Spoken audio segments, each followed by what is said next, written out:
I lost over 30 kilos in 15 months. In this video, I'm going to explain how I did it, why I did it, and why it nearly ruined my life. You can skip to certain parts of the video if you want, but if I were you, I'd watch the whole video, as there are things you can learn from each part.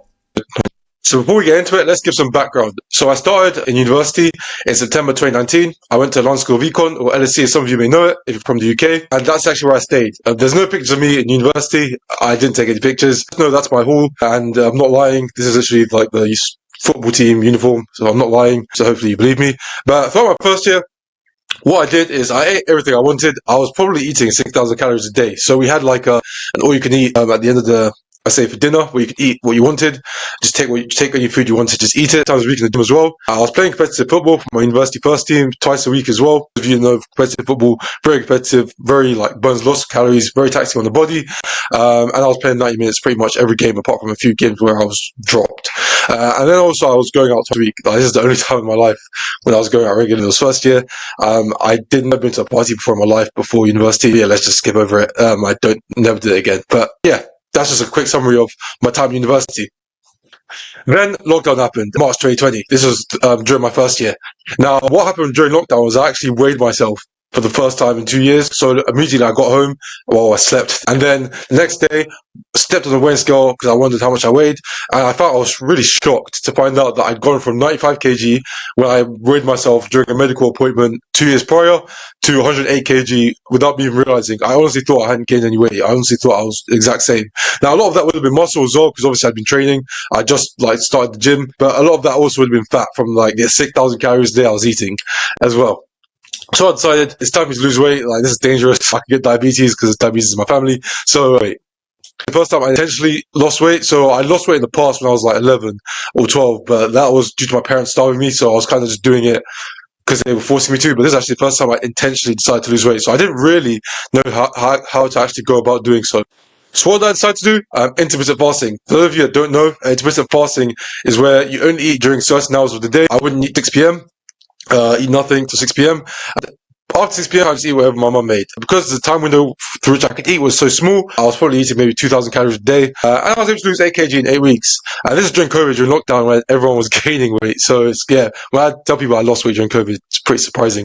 But yeah, in 8 weeks, I was able to lose 8 kg. I was also doing the treadmill. We had like a home treadmill. I was doing that every morning for 20 minutes. And I was also working out from home, doing like home body weight workouts and things. So yeah, I was able to lose 8 kg in 8 weeks.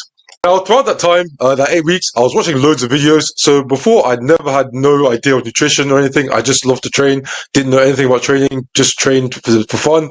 Nutrition, I knew nothing about. I just knew I had to eat enough protein. Then during COVID, like the first weeks of COVID, I started watching videos on YouTube with Edupard, Jeremy Etier. He was probably the guy I was watching the most. And then I found out this concept of tracking your calories. And this concept was new to me, so I thought I'd give it a try. And in the first 2 weeks, it didn't work at all. So you'll see the weight up. I actually gained 2 kilos in 2 weeks from tracking calories. Now, obviously, some of that was water weight, but yeah, I was doing it completely wrong, and I'll show you how I was doing it wrong.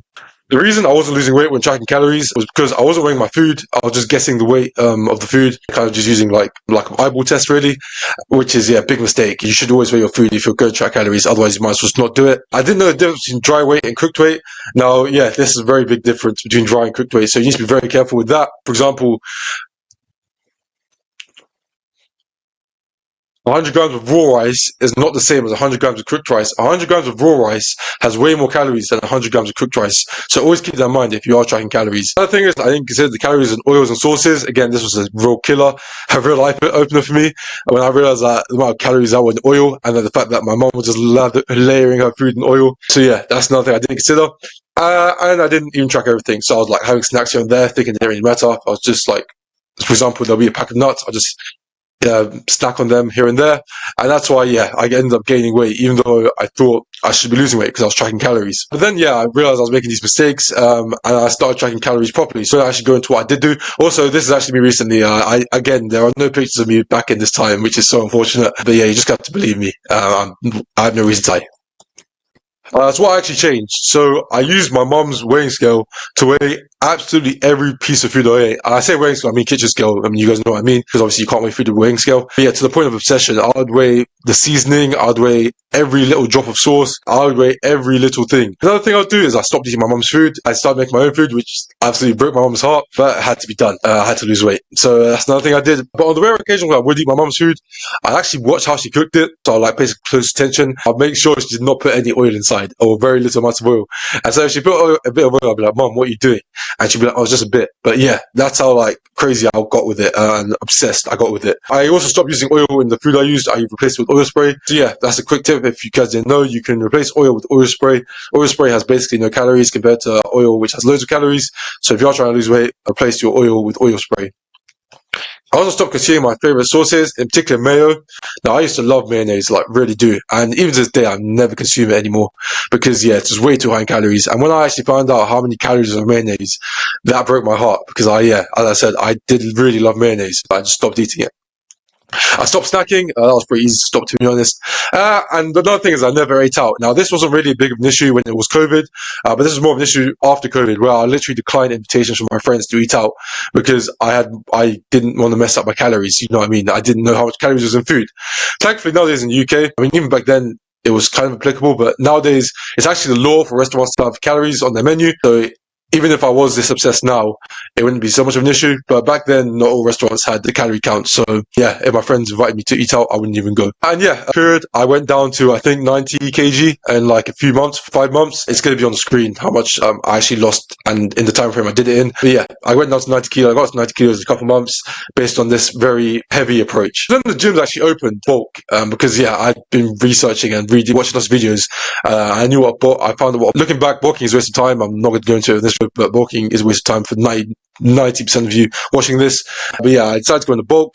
That's not me on the bulk. That's me recently. Again, there were no pictures of me back in the time. If I was looking like that back then I'd be bigger now, hopefully. But yeah, I decided to go to bulk. I gained like 5 kilos in 2 months. But the problem is I could not stick to this bulk because every little bit of fat gain was really like messing with my head because I got used to me being lean and like, I literally had like resting abs, as in I had abs without even having to tense. But yeah, seeing that go away, it really messed with my head. So I could only commit to this bulk for 2 months and I just stopped there completely. And I went back on the cut. But when I say back on the cut, I meant really went back on the cut. And this is actually a live picture of me at the end of the second cut.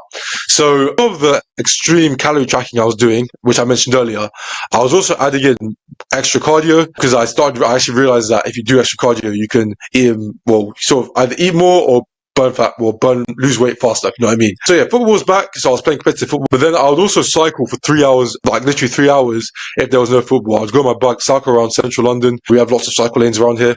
I'll do that. I mean, there was nothing really else for me to do. I stopped like socializing at this point. I had no social life. I'm not going to go into it, but yeah, so I would cycle for 3 hours, like at time I would cycle for 3 hours sometimes because there was nothing for me to do, and just so I can burn extra calories. I'd also walk and cycle everywhere, and this isn't on like a standard bike. This is on a Boris bike, and for those of you that don't know what Boris bike is or Santander bike is, you burn much more calories on these bikes because they're like very bad. And I was cycling for like an hour a day. On days where I wouldn't do the 3 hour cycles, I was walking for around half an hour a day. Yeah, so over time, I dropped weight even further and dropped all the way down to 85 kilos. The reason I didn't drop more is because I also had days where I binge eat. I'm not going to go into that as well. But yeah, maybe some of you are familiar with binge eating. And probably none of you watching this, to be honest. But maybe a few of you are. But I don't know. Yeah, that's why I didn't drop even more weight than I actually did. So a big takeaway from my, you could say, 2 years of this is overtraining and overdieting. Now, overtraining and overdieting is very bad for the following reasons. Muscle loss. I lost a lot of muscle from over dieting and overtraining. And yeah, you can clearly see in the pictures that I showed you, I lost a lot of muscle. I mean, I didn't show you before because I didn't have any pictures, but trust me, I lost a lot of muscle. Hormonal imbalances. So they increase cortisol, and most applicable for you guys, well, the thing that you guys care about the most is reduced testosterone, which obviously leads to reduced sex drive and reduced muscle building as well.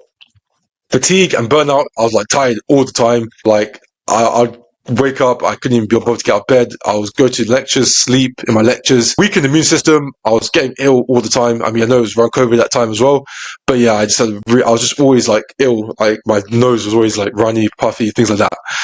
Loss of strength and performance. Now this one I couldn't really tell because I actually just started going to the gym again.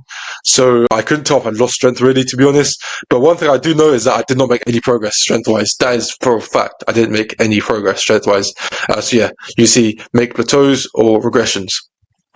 Finally, the mental strain it takes on you. So again, this is partly due to your hormones changing, but I really suffered with low mood and depression during this time, and that's why, yeah, you should be really careful. That's how I lost over 30 kilos in around 15 months. Feel free to like the video if you enjoyed it. Why not share it and save it and comment if you enjoyed it.